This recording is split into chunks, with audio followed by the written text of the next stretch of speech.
Mas muito feliz, muito honrado. O tema maravilhoso, eu vou me manter fiel ao tema. O pastor Tel pediu para falar sobre a igreja dos meus sonhos.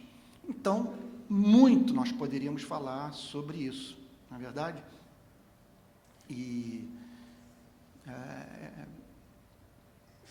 Agora, eu estou pensando em pegar um aspecto dessa pergunta, uma resposta que eu daria se essa pergunta fosse feita para mim.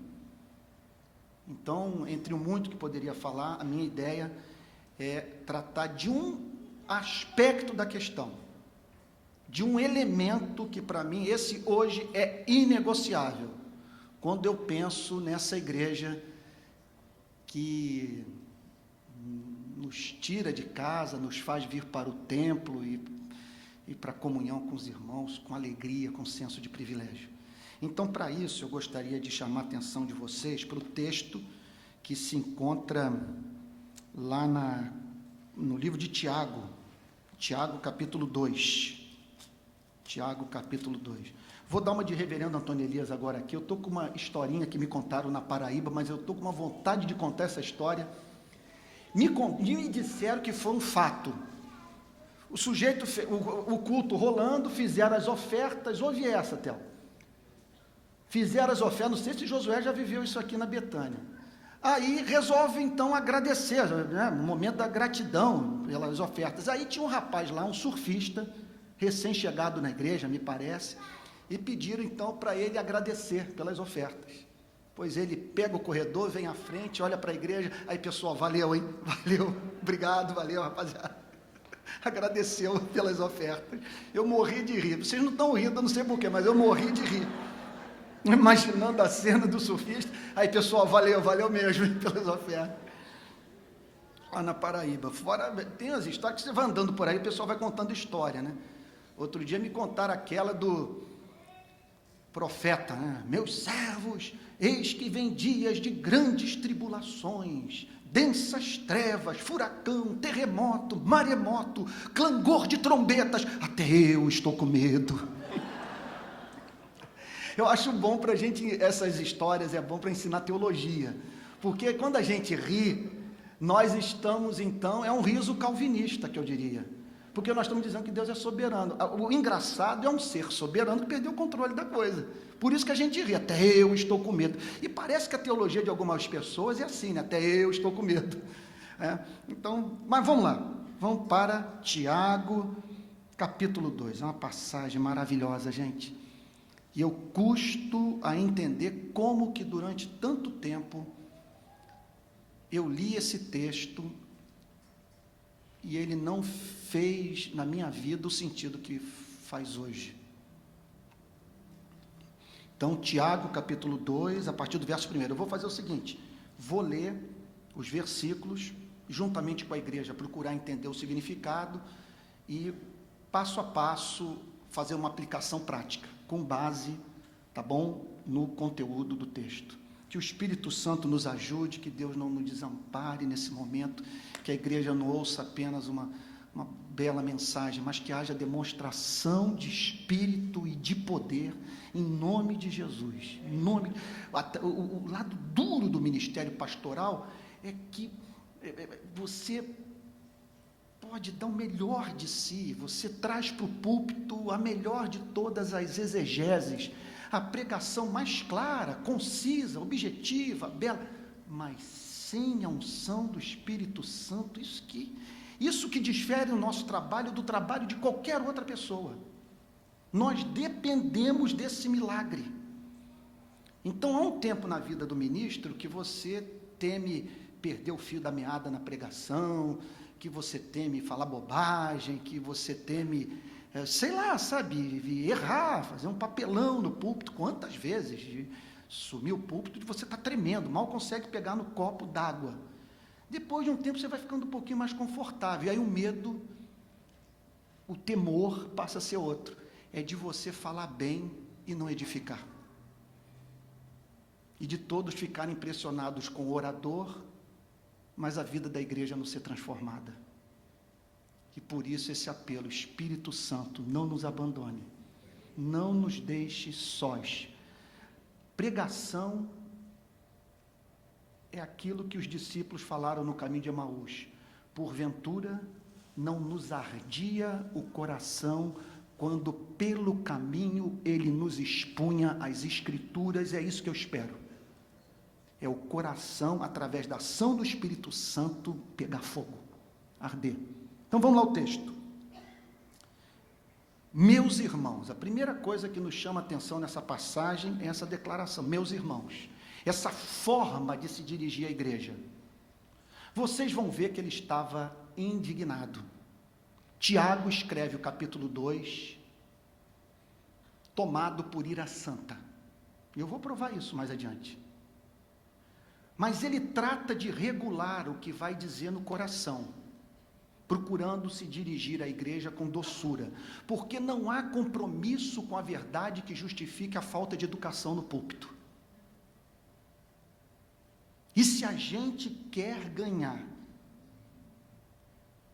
a mente da igreja, daquele que procuramos edificar, é de fundamental importância que a gente tome o caminho do coração, jamais pregando de modo irritante e fazendo com que pessoas se voltem contra a verdade, em razão do fato de nós a proclamarmos de modo tão deselegante.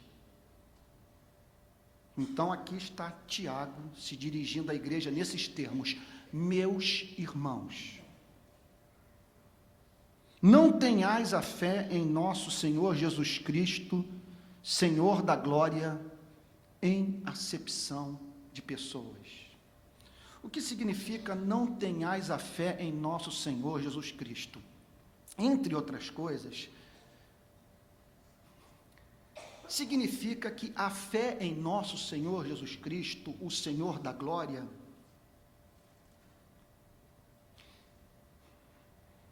envolve um conteúdo, um conjunto de doutrinas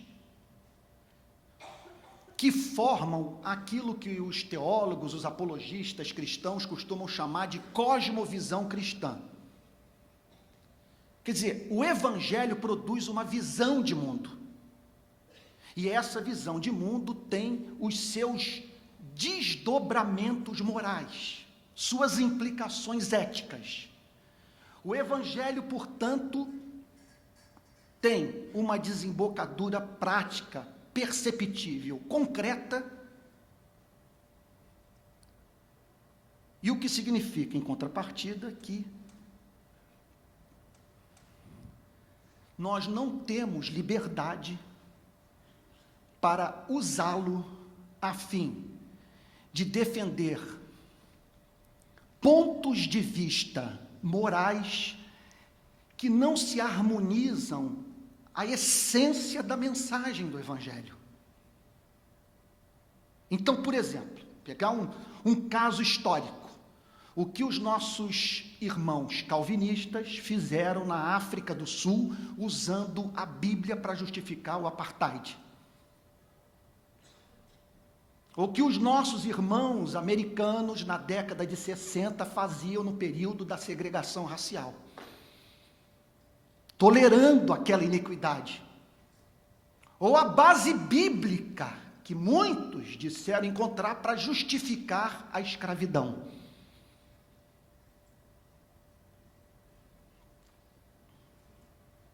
E aqui Tiago está dizendo que para certas coisas você não pode usar o Evangelho sob pena de incorrer no erro, vamos chamá-lo de intelectual, da contradição teológica. E é sobre isso que Tiago está dizendo. Olha, o Evangelho gera uma visão de vida que tem uma desembocadura prática. E uma das consequências éticas do Evangelho é essa sobre a qual ele fala no verso 1. Não tenhais a fé em nosso Senhor Jesus Cristo, Senhor da glória, em acepção de pessoas. Ele está dizendo o seguinte: não use o Evangelho para esse tipo de coisa.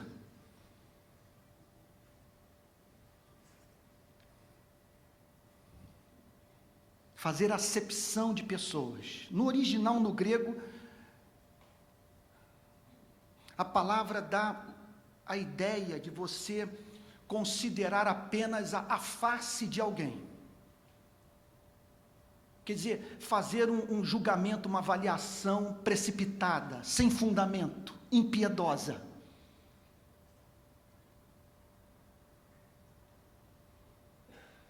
No verso 2, ele sai para a implicação prática. Ele sai para a apresentação de uma experiência concreta que toda e qualquer igreja pode viver. Ele diz assim: se, portanto, entrar na vossa sinagoga algum homem com anéis de ouro nos dedos, em trajes de luxo, e entrar também algum pobre andrajoso, então, sobre o que esse capítulo 2, na sua parte inicial, fala? Sobre como que a igreja deve lidar com o fenômeno presença do rico e do pobre no culto de adoração a Deus. Isso pode acontecer em toda e qualquer igreja. Já acontecia no primeiro século, conforme nós estamos vendo aqui. E Tiago está querendo dar um tratamento evangélico para essa experiência. Como lidar com a presença do rico e do pobre na igreja? Tiago então diz que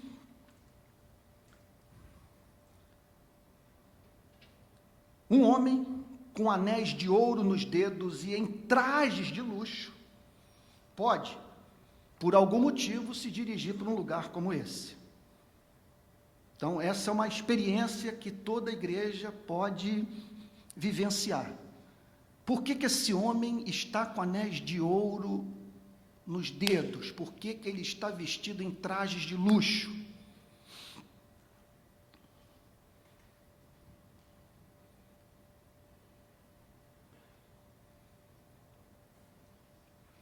Me parece que, olhando para a vida desse personagem,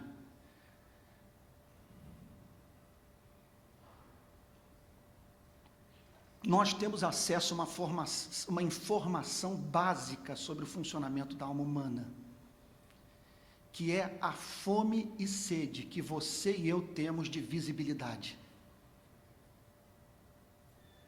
O desejo de revestirmos a nossa vida de glória e, consequentemente, sermos amados, sermos objeto de admiração e respeito. E por isso que, tão logo recursos nos chegam às mãos, nós tratamos de revestir a nossa vida de glória. É o desejo de ser amado, é o desejo de ser visto. Eu tenho dito por aí que o que une os policiais corruptos, o que une os traficantes de drogas, os políticos também inescrupulosos, é a fome e sede de visibilidade. O ser humano abomina o anonimato. Então lá está aquele homem, quer dizer, com anel de ouro nos dedos, em trajes de luxo. Notem que a Bíblia não está condenando vestir-se com elegância. Nenhuma passagem bíblica condena o você vestir-se de uma tal maneira que possa cumprir os seus papéis sociais. Mas todos nós estamos familiarizados com esse tipo de coisa, com a indumentária até muitas vezes bizarra, que nada mais representa do que o desejo de se tornar visível. E Tiago fala do pobre andrajoso, quer dizer, mal vestido, que de tão focado que está em comida, não tem tempo para cuidar da sua roupa. Quer dizer, ele está focado naquilo que é essencial. A sua cabeça está voltada para quer dizer, a manutenção da sua vida biológica. Pois bem, no verso 3, Tiago apresenta possíveis maneiras da igreja lidar com o fenômeno. O que pode acontecer numa igreja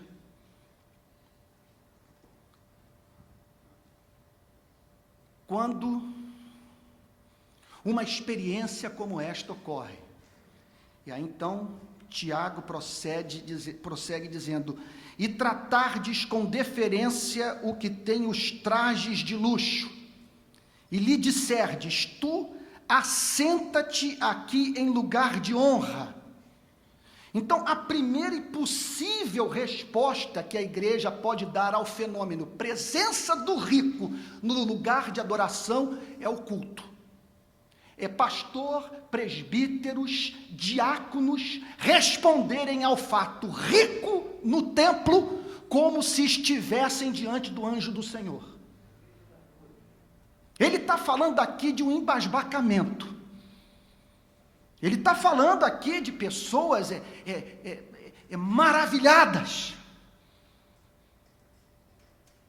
E por isso, prestando uma espécie de culto a esse rico que se dirige para o lugar de adoração.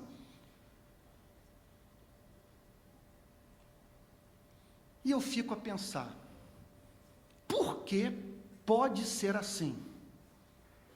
Por vários motivos. Primeiro, você identificar na presença do rico a presença de alguém que pode viabilizar os projetos da igreja. Eis alguém que pode nos ajudar a botar telhado na igreja, no templo. Eis alguém que pode nos ajudar a renovar a aparelhagem de som. Eis alguém que pode colocar dinheiro na obra missionária.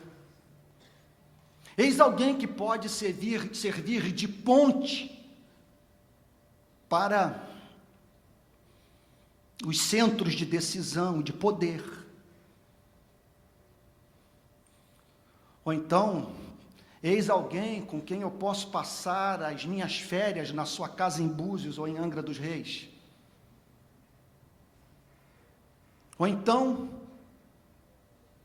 o que me parece que é mais obsceno, eis um eleito, eis um predestinado.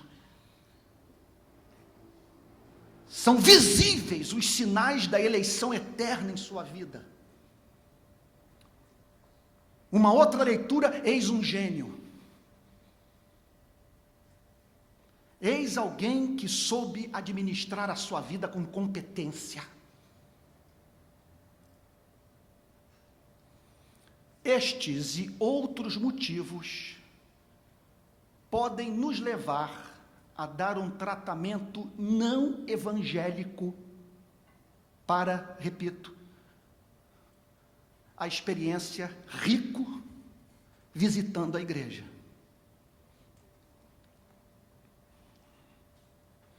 No verso 3, Tiago descreve uma possível resposta que a igreja pode dar a uma outra espécie de experiência, que é a presença do pobre no seio da igreja.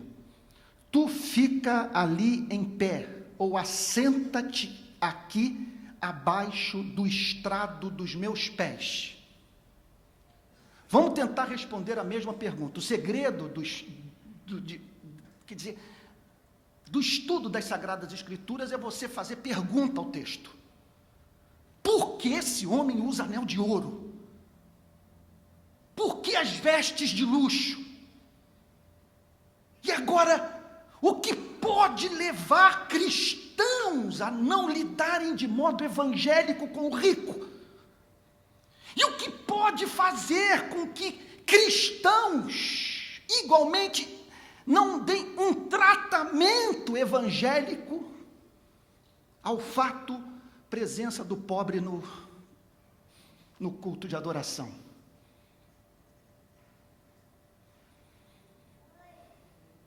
Então, todos nós, num momento como esse, podemos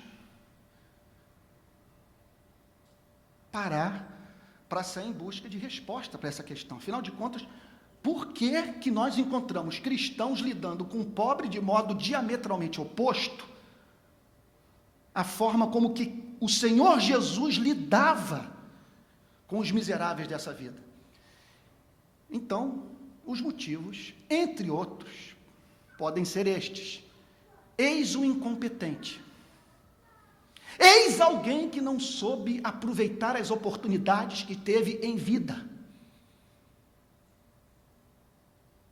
eis alguém que só vai trazer problemas para a igreja. Eu soube hoje em São Paulo que há uma igreja próxima de uma favela, uma igreja rica, que resolveu ter uma igreja B. Eles têm a igreja A e a igreja B é aquela para onde se dirigem os pobres da comunidade, da favela, que está situada ao lado dessa igreja. Então, eis alguém que só vai trazer problema. Ou um outro pensamento mais perverso: eis alguém cuja desgraça mostra que o seu nome não está incluído na lista dos eleitos. Eis um não predestinado, eis um amaldiçoado.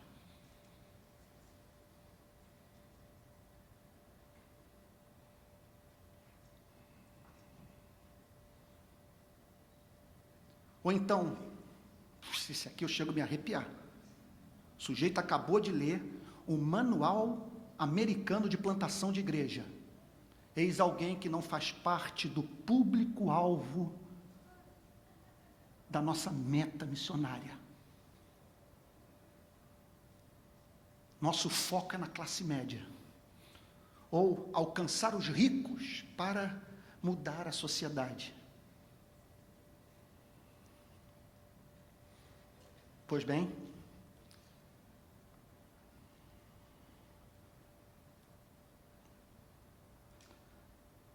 o verso 4 mostra que a minha interpretação dos sentimentos de Tiago corresponde à realidade dos fatos. Ele está virado. Por isso, ele trata de se controlar e escrever com doçura. Meus irmãos, porque quem lida com essas questões tem a tendência de sentir muita ira e ter a ideia de que tudo é fake. Não é fácil você emergir de um ambiente de favela, de desgraça, de miséria e lidar com a indiferença da igreja. E uma coisa que eu tenho procurado dizer para mim mesmo é o seguinte: houve um ponto da minha vida que eu não tinha as preocupações que eu tenho hoje e eu me considerava crente. Então vou lidar com boa vontade com os irmãos na fé. Mas não é fácil. É uma luta. Você lida com o sentimento de indignação. E por isso essa ênfase, eu estou pregando para mim mesmo: meus irmãos,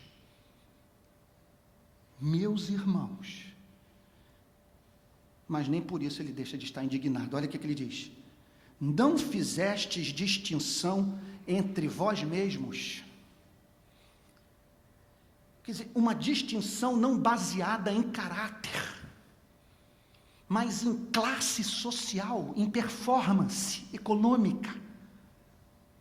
Não fizestes distinção entre vós mesmos e não vos tornastes juízes tomados de perversos pensamentos. Ele está dizendo o seguinte: essa forma de tratamento é satânica. É como se ele dissesse o seguinte: isso é grave, gente. Aquilo sobre o que eu estou falando para vocês corresponde à implicação ética mais essencial do Evangelho. Lidar com o rico e com o pobre dessa maneira é agir através de uma cosmovisão mundana. satânica, essencialmente perversa. Isso não é coisa de crente, isso não é coisa de evangélico, isso não é coisa de quem nasceu de novo, de quem contemplou a glória de Deus. Isso não é coisa de quem conhece a teologia.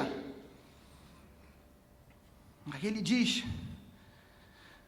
não fizestes distinção entre vós mesmos, e não vos tornastes juízes, tomados de perversos pensamentos. Ele está dizendo o seguinte: vocês não estão funcionando como igreja.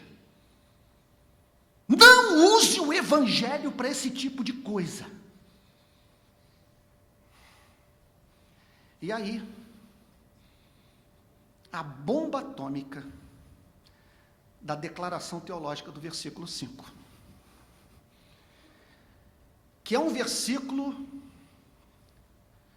que pode constar na seção de eclesiologia, num tratado teológico. Que mais? Na seção de soteriologia. Mas o que foge muitas vezes à nossa compreensão, que esse versículo deve, de uma forma toda especial, constar nos artigos de fé que tem relação com o tema missiologia. Porque, irmãos,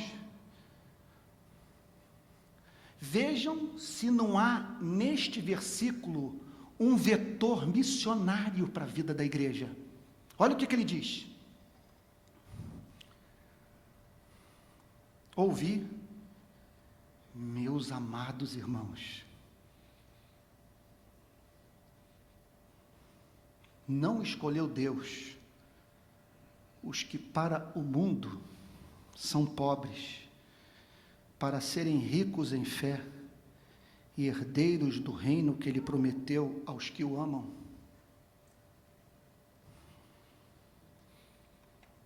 O que ele está dizendo aqui?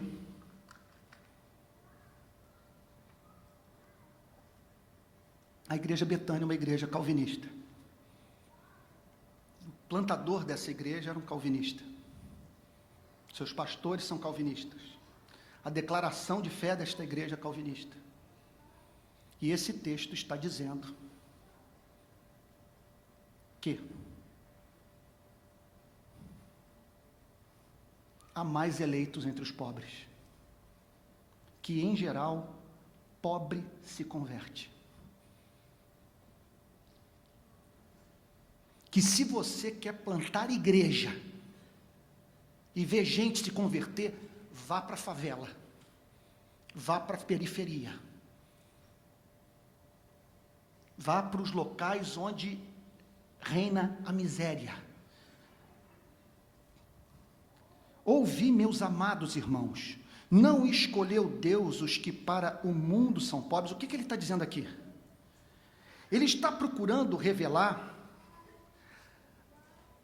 a natureza da contradição e aquilo que há de perverso nela.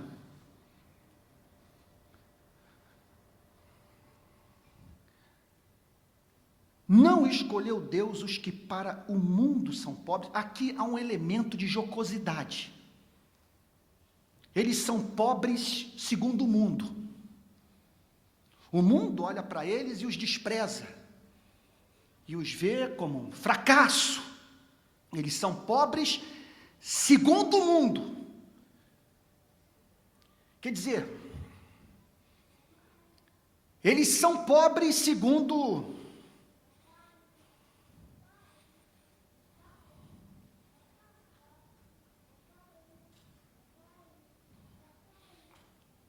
a investigação sociológica, vamos assim dizer. Eles são, de certa forma, para o mundo, objetivamente pobres. Fazem parte de uma classe social definida. Mas é claro que o texto está falando de uma coisa muito mais ampla. Eles são pobres segundo uma cultura. Eles são pobres não apenas do ponto de vista de serem carentes dos recursos dessa vida, Eles, na verdade, aos olhos do mundo, são infelizes.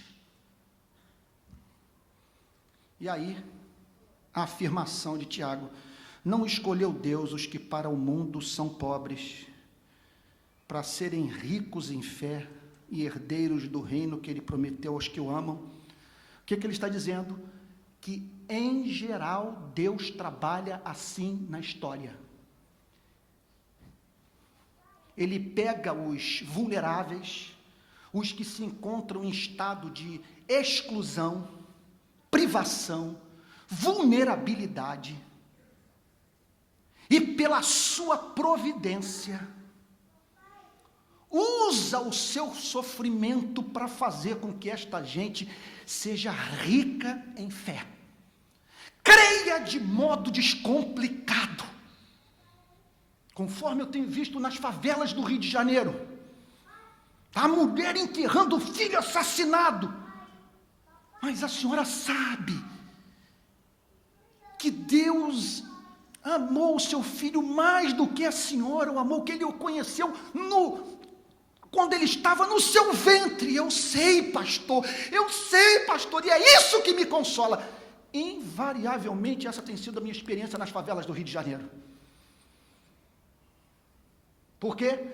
Porque Deus decretou que esta gente seria rica em fé.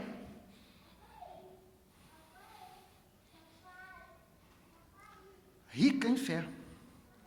E por isso, herdeira do reino que ele prometeu aos que o amam. Por isso, pobre segundo o mundo. Segundo uma determinada forma de se ver a vida, esse é o veredito: pobres. Mas segundo o Evangelho, ricos em fé, herdeiros do reino que Deus preparou para aqueles que o amam.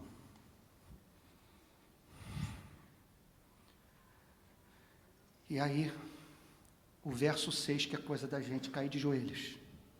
Entretanto, que ninguém aqui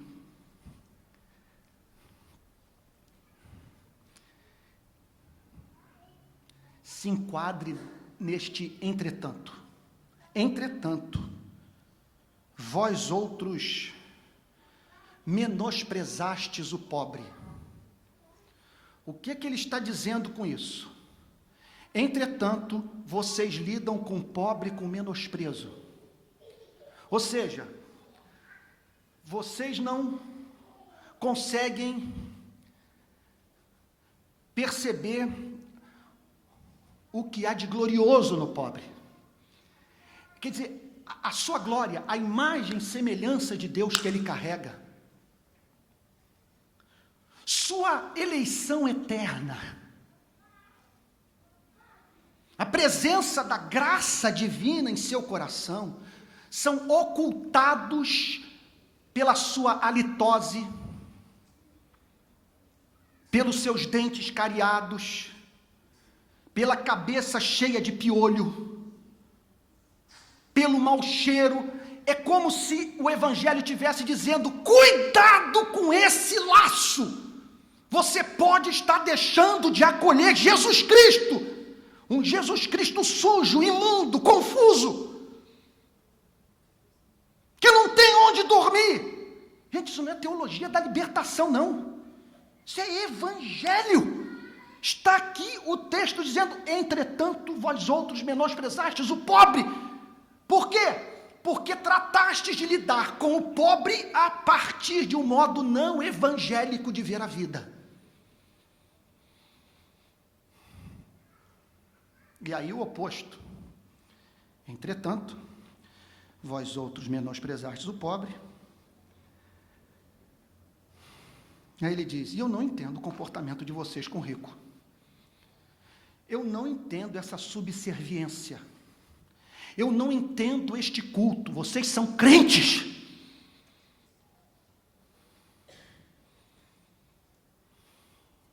Olha o que ele diz: não são os ricos que vos oprimem, Não são eles que vos arrastam para os tribunais? Não são eles os que blasfemam o bom nome que sobre vós foi invocado? Pergunto a vocês, ele está falando aqui de um problema circunstancial, pontual, ou ele está falando aqui de uma tendência do rico?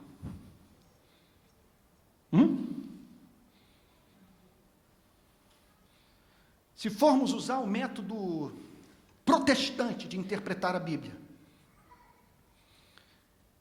de usarmos a Bíblia para interpretar a si mesma, de vermos uma passagem como essa à luz do contexto mais amplo das Sagradas Escrituras, a que conclusão nós chegaremos? Trata-se de algo pontual ou de uma tendência? O que Tiago está dizendo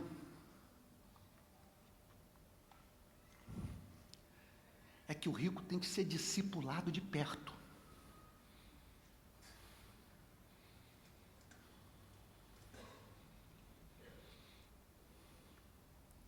Que você tem que dizer para ele, você sabe que sua condição é difícil, né?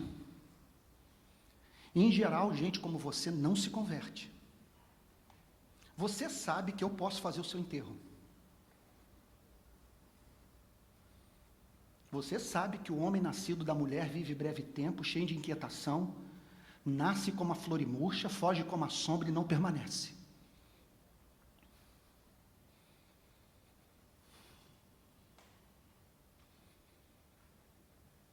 Você sabe que Deus o tornou rico para você viabilizar a vida do pobre.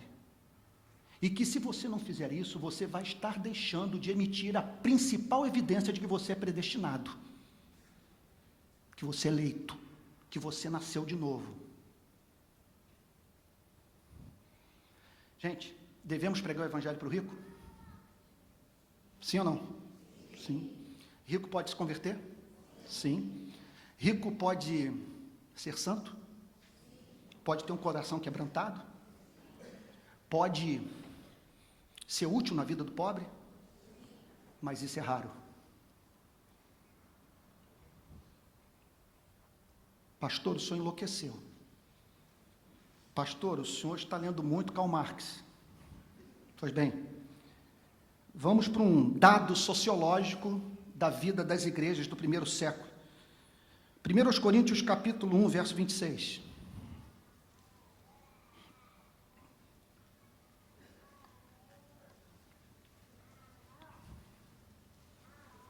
Irmãos, reparai na vossa vocação, visto que não foram chamados muitos sábios segundo a carne, nem muitos poderosos, nem muitos de nobre nascimento.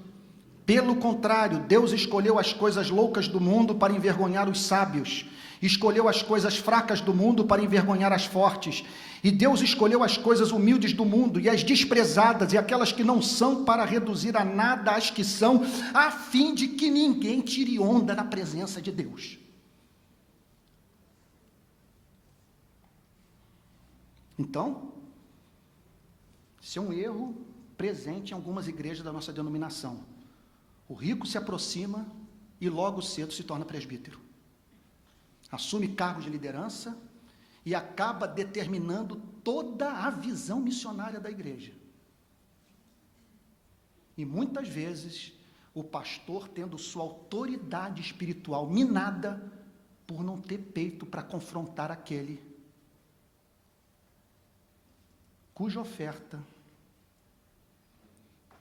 tem peso no orçamento da igreja. Estou pregando aqui sobre um outro tipo de preconceito. O que eu estou querendo é, juntamente com a igreja, dar um tratamento evangélico para o fato, rico e pobre presentes no culto de adoração, na vida da igreja, visitando a casa dos irmãos na fé. Mas a minha maior preocupação nessa noite não é tanto de falar sobre o rico, mas de falar sobre o pobre. E gostaria de dizer para vocês que durante anos eu li essa passagem e ela não produziu na minha vida o impacto que tem causado nesses últimos meses. Aliás, essa é uma pergunta que nós temos que fazer. O que faz com que a gente leia um capítulo como esse e não compreenda, não entenda e não aplique em nossas vidas? O que aconteceu comigo?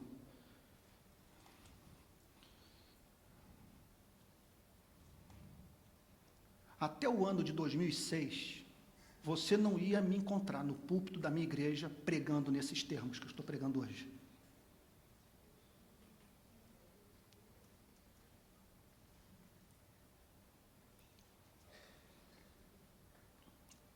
O que fez com que eu passasse a pregar sobre aquilo que eu não pregava? E que me colocou, de certa forma, em crise com aquilo que nós poderíamos chamar de cultura protestante vigente no nosso país. Eu estou convencido que o fato de nós lermos quase que exclusivamente obras literárias de pastores americanos de direita, ligados à ala conservadora da igreja, o Partido Republicano, e isso tem feito com que nós façamos uma leitura enviesada do cristianismo.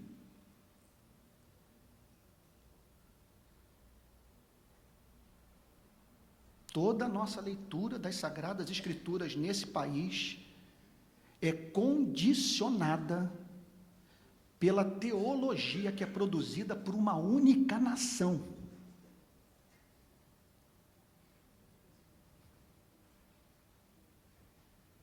Porque, gente, como explicar o fato de nós estarmos cercados de miséria e desgraça e isso não perturbar a igreja? E pornografia está mais presente nos nossos sermões e causar mais remorsos em nós do que ver uma criança morrendo de fome, filha de pais dependentes de crack. E isso não nos perturbar. O que faz com que a gente não leve a sério uma passagem como essa?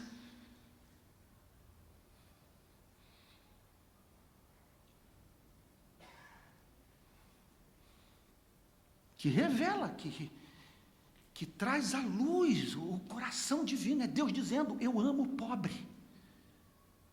Em geral, eu salvo o pobre.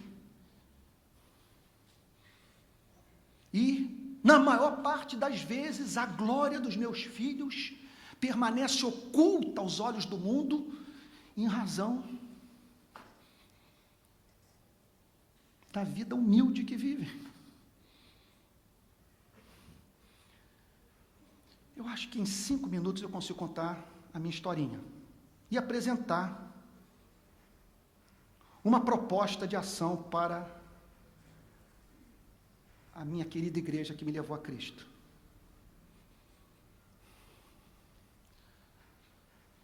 Não quero ser chato, não quero cansar vocês, mas, por favor, me deem só um pouquinho de atenção, só para vocês entenderem o porquê de algumas afirmações. Há um pedaço dessa história que algumas pessoas aqui já conhecem. Em outras passagens pela Betânia, pela igreja, já pude compartilhar. Vocês sabem que eu fui enviado por essa igreja para plantar uma igreja na Barra da Tijuca. E que a maior parte da minha experiência ministerial foi vivida num bairro de classe média alta. Em 2009 eu fui parar numa favela. O que aconteceu? O BOPE entrou numa favela chamada Mandela, margeando o lado direito do Canal do Cunha. Do lado esquerdo do Canal do Cunha estava um menino de 15 anos, de nome Rafael, sem envolvimento com o crime, e que levou um tiro na testa desferido pelo policial do BOPE. Eu me lembro de ter ido no exato ponto, no lugar onde o menino estava. Ele estava em frente, ele estava de costas para o portão de uma casa, para um barraco. Esse portão era de ferro. Uma toalha servia de cortina. Então, a bala entrou pela testa, ela furou a toalha e fez um mosaico com a massa encefálica do menino. Eu fui para o enterro, com minha câmera, falei, vou filmar e vou mandar para o Globo. Enquanto eu estava filmando, uma menina veio na minha direção, irada, me confundindo com o repórter. Eu tratei de explicar e dizer quem eu era, o que eu estava fazendo ali, quais eram as minhas intenções. As lideranças comunitárias chegaram, eu expliquei para elas o que eu estava fazendo, e dali surgiu a ideia da gente fazer um protesto contra a morte do menino Rafael dentro da favela. Resumindo a história, nós fomos para a favela, num domingo eu cheguei para a igreja, lá na Barra, e disse, olha, nós estamos fazendo manifestações em Copacabana, mas nós não vamos ter autoridade diante de Deus.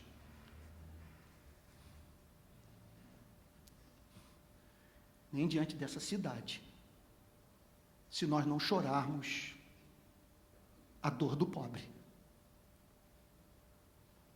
Essa favela fica na faixa de Gaza, gente. Eu falei para a igreja naquele dia.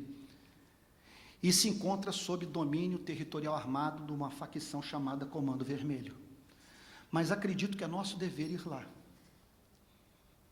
E vamos tentar levar os meios de comunicação que cobrem as nossas manifestações de Copacabana para dentro da favela. O que aconteceu é que os meios de comunicação foram, houve uma cobertura, a notícia chegou ao prefeito, o prefeito tratou de providenciar um apartamento para a mãe do menino. Se espalhou pela favela a notícia de que a classe média estava na favela, ao lado do pobre e protestando contra o BOP. Um líder comunitário disse o seguinte para mim, olha, o tráfico liberou para vocês entrarem aqui a qualquer hora do dia, em qualquer ponto da favela. Eu falei, então é para já, nunca mais eu saio daqui, esse é o meu lugar, meu campo missionário. Por quê? O que aconteceu? Chegou no meio da manifestação uma informação que o tráfico tinha liberado para a gente andar pela favela. Gente, sinceramente, eu não sabia que tinha esse tipo de coisa no Rio de Janeiro.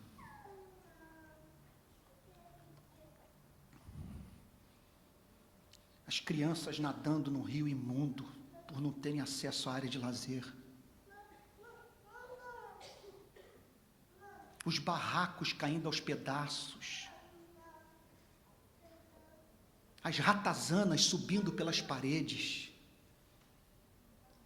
Adolescentes, 8 horas da noite, com fome, pedindo sanduíche para o líder do tráfico. Eu falei, o que é isso, meu Deus? O que eu estou vendo aqui? Aquele mar de criança na favela. Pastor Vanderlei foi várias vezes lá comigo. Um mar de criança em plena luz do dia, sem ter o que fazer. Anteontem eu fui lá. A moradora chegou, pastor, alguma coisa tem que acontecer. Pastor, o que eles fazem com os usuários de crack? Eles batem, eles quebram a pessoa, sem misericórdia. Outro dia, a viatura da polícia, o Caveirão, parou aqui em frente à minha casa. Pastor, eles pediram a minha mangueira e abriram para lavar a viatura, pastor. E ela dizendo para mim, diante do Deus ao quem sirvo, coisa desse tipo. Pastor, era um rio de sangue na porta da minha casa, pastor. Como ser batizado com o Espírito, regenerado, nascido de novo, ter visto a glória de Deus, ser luz para nações, e olhar para essa desgraça toda e não se compadecer?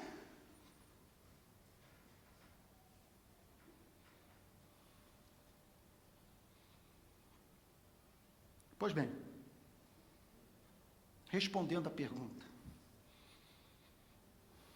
que o amabilíssimo pastor Tel pediu que eu respondesse nessa mensagem, a igreja dos meus sonhos. Pois bem, em primeiro lugar, é a igreja que tem experiência de campo. Sabe, igreja... Eu acho que está precisando de alguém ajudar alguma pessoa aí.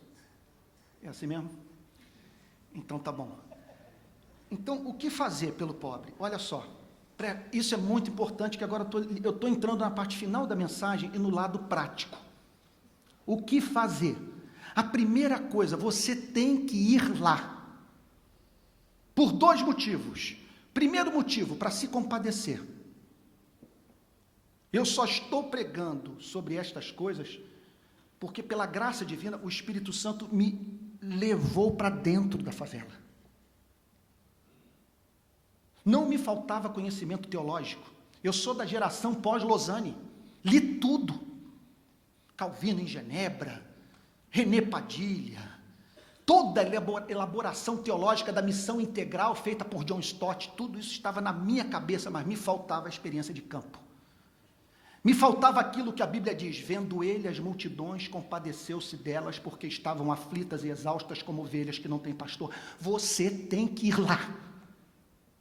Outro ponto, você tem que ir lá para não ser, vamos assim dizer, um porta-voz de segunda mão de uma suposta realidade. Não dá para conhecer a realidade dos problemas sociais do Brasil apenas lendo a revista Veja, o Folha de São Paulo, o Jornal Globo. A imprensa tem dado uma contribuição imensa para o aperfeiçoamento das nossas instituições democráticas. Eu sou um grande devedor aos meios de comunicação brasileiros. Não nego isso. Contudo, nós não podemos nos esquecer do seguinte fato. Há um mês, um repórter de um famoso jornal brasileiro foi me entrevistar aqui em casa, em Pendotiba, e no final da entrevista eu comecei a fazer umas perguntas para ele. Eu acho que ele passou a confiar em mim e resolveu abrir o coração. Ganhador de 3 prêmios ESSO. Ele disse para mim: Antônio, eu fiz um levantamento sobre um escândalo de corrupção no Rio de Janeiro, um trabalho de reportagem investigativa que me consumiu dias e mais dias. Mas um escândalo que eu descobri. Eu peguei todo o material e levei para o editor do meu jornal. Ele olhou e disse para mim: isso vai de encontro aos interesses econômicos do nosso jornal. Então você tem que ir lá. Não tem o que substitua isso. E o que mais? Você tem que pregar o Evangelho. Não consigo entender compromisso com a justiça social que nos faça perder o fogo missionário. Se Jesus Cristo foi espancado, morto, após ter sido crucificado por amor a nós, esta história tem que ser contada para o mundo inteiro, gente. Gente, vamos prestar atenção aqui, porque pode ser... Tá bom? Que a gente esteja precisando de uma graça especial para prestar atenção numa coisa que vai beneficiar a vida de muita gente. Tá bom? Então vamos lá. Pregar o Evangelho. O governo federal entrou numa área da comunidade onde havia muitos barracos à beira do rio. Destruiu os barracos, deu aluguel social para os moradores e construiu os chamados prédios do PAC. Alguns moradores foram, que há muita história nisso aí, nem todos os pobres foram realmente socorridos, mas foram para esses apartamentos. Pois bem, alguns desses apartamentos se transformaram em favela e alguns moradores de favela venderam os apartamentos e voltaram para a favela.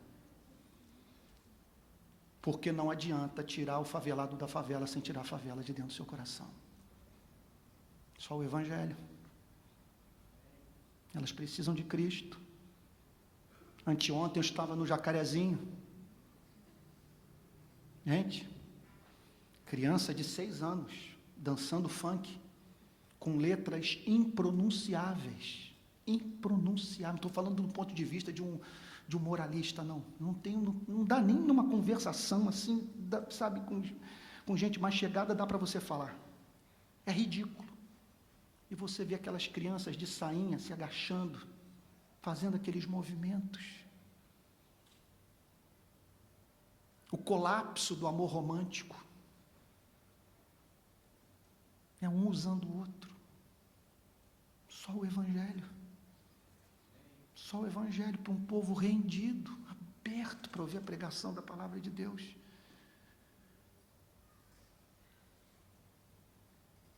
Um imenso campo missionário, com a palavra de Deus dizendo, vai para lá, que em geral tem eleito nesses lugares. Outro dia eu estava lá na comunidade, aí me veio uma senhora trazendo um rapaz, ela e o marido, para o tribunal do tráfico. Quando eu vi a cena, eu estava pregando para o responsável pela grande liderança da comunidade. Quando eu vi a cena dela chegando, trazendo a coisa para o tribunal, eu fiz menção de ir embora. Eu falei, então, cara, resolve aí que eu vou sair. Ele me pegou pelo braço e disse, não, cara, pode ficar. Aí, então, aquela senhora disse para ele, esse rapaz trabalhava comigo. Ele entregava pizza para mim. Aí ele me pediu uma motocicleta. E falou que ia pagar as prestações. Pois fulano, há 8 meses ele não paga as prestações, e eu sou trabalhadora, eu tenho, sabe, a minha pizzaria, ainda trabalho como empregada doméstica. E o marido dela confirmando tudo. Aí o menino, ao tratar para se explicar para o tráfico, ele se complicava mais ainda.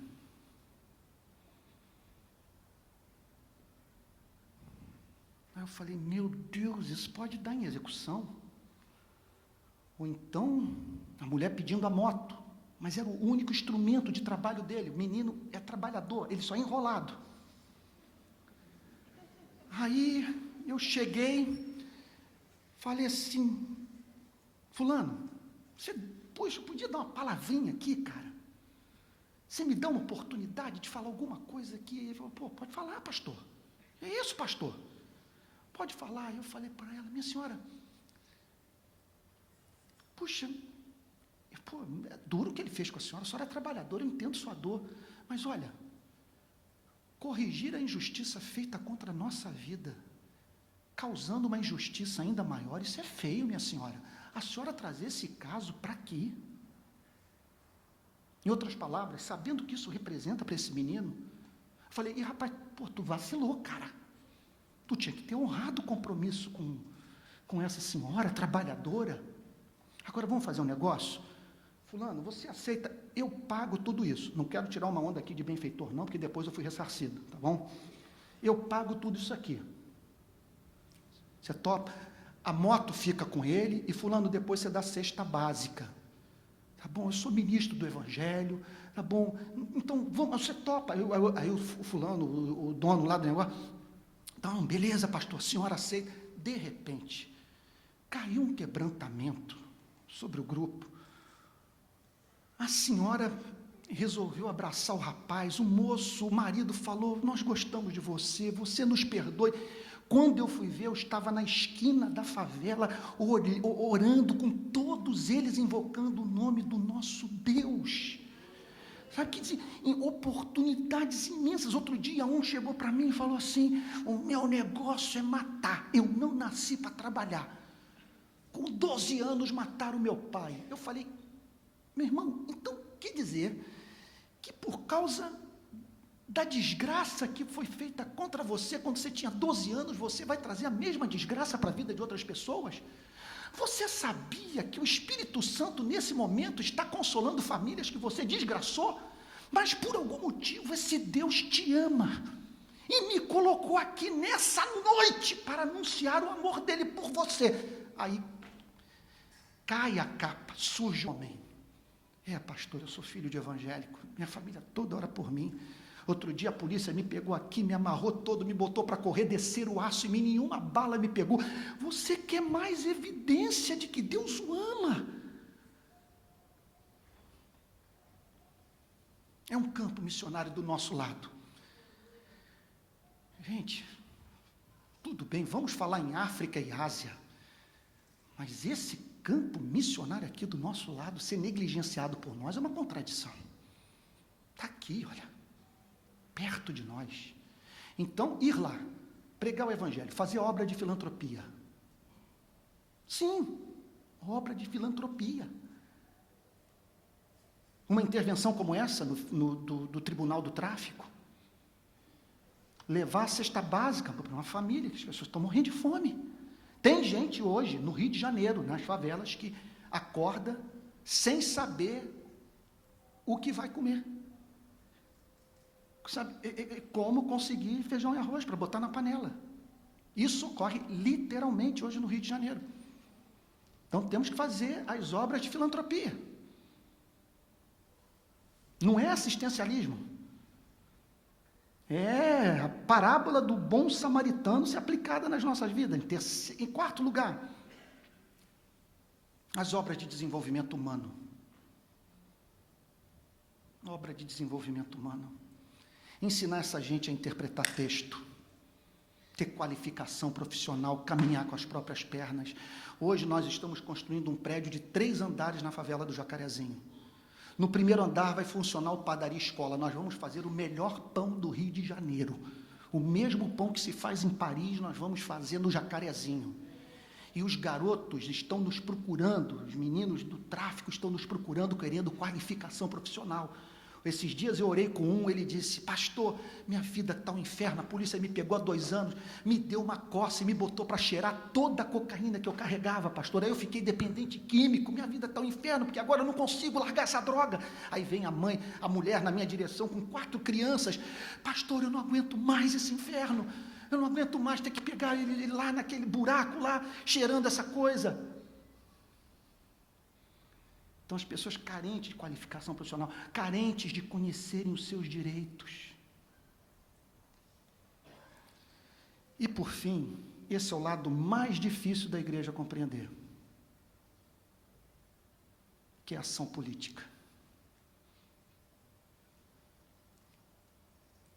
Não tem saída. John Stott diz: a pressão política é uma extrapolação legítima do mandamento de amar o próximo.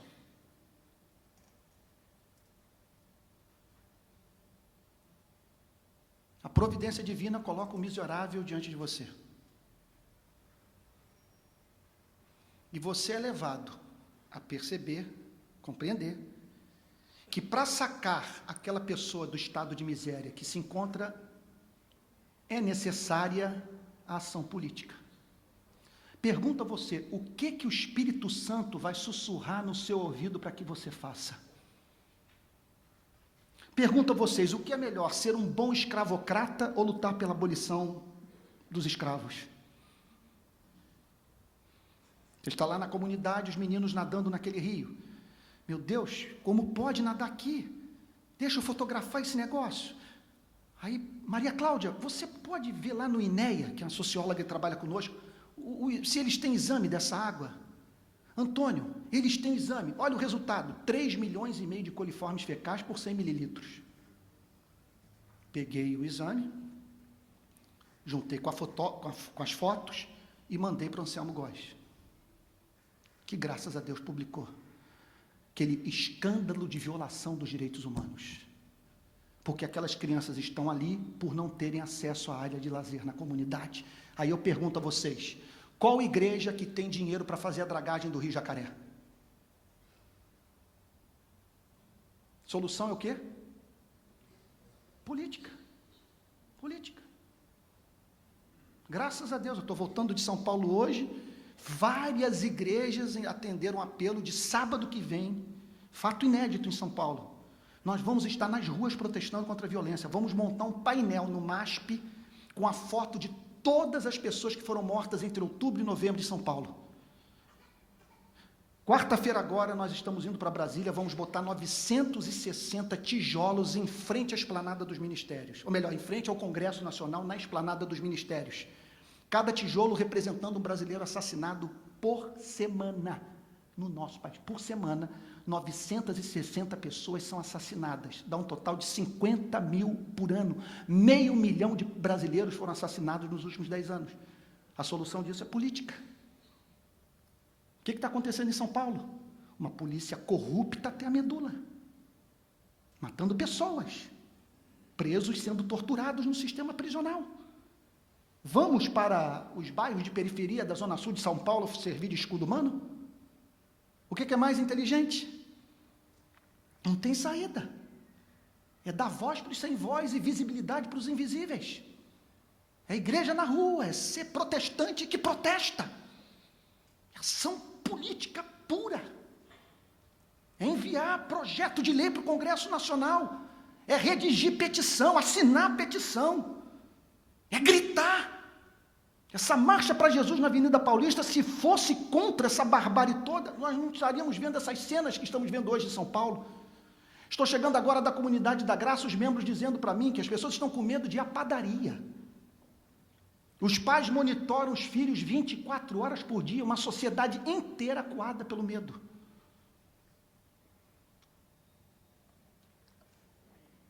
Igreja dos meus sonhos é uma igreja que discipula o rico para socorrer o pobre.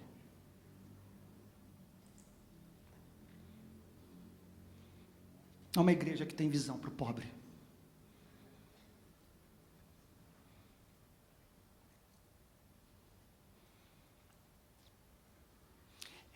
A igreja tem que estar onde há mais demanda de misericórdia, onde tem mais gente gritando sem ser ouvida. Se é que quer andar nos caminhos de Jesus. Não há espaço para um ministério estático. Foi esse um escândalo, isso foi um choque, Vande. Você que é meu grande amigo íntimo. Quando eu descobri que todas as minhas referências ministeriais, santas, boas, eram de homens de púlpito. Eu não consigo mais seguir esse modelo. Eu quero imitar Jesus. E o Cristo a quem eu sirvo andava na rua. Ele pregava na sinagoga, mas nos vales, tocava nos leprosos, gente. É Jesus. Não é Calvino, não é Lutero, nem o amadíssimo John Stott. É Jesus que é a nossa referência, é Jesus que andava. E depois das caminhadas tinha que ter os seus pés limpos, estavam sujos de poeira, contato com pessoas. De chegar da comunidade, tem que lavar todas as peças do vestuário, de contrair doenças. É isso. Então essa é a igreja. É uma igreja para um país de miséria. É uma igreja que olha para essa desigualdade social e que sente indignação, e que age, e que ama nessas dimensões todas sobre as quais nós falamos. Vai lá, prega o evangelho, planta a igreja, socorre os famintos, os ajuda a caminhar com as próprias pernas, a fim de não dependerem da misericórdia incerta do Estado e da sociedade. E age politicamente ao seu favor, com a Declaração Universal dos Direitos Humanos numa das mãos e a Constituição Federal na outra, e dá voz, e grita. Gente, isso é bonito,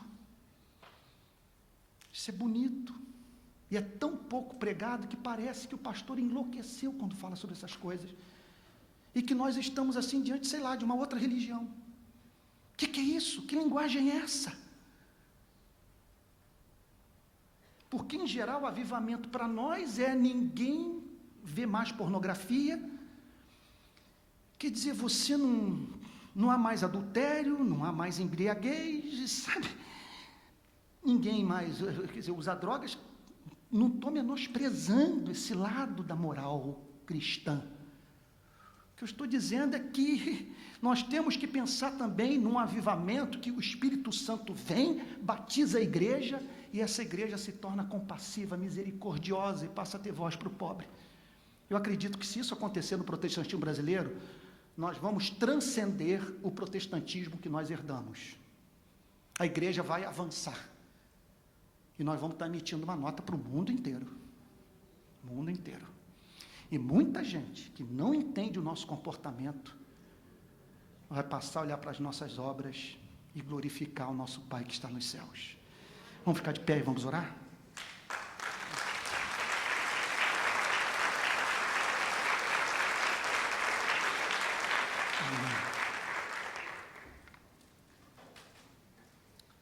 Vou pedir para o meu herói da fé, o Vande, para vir aqui orar.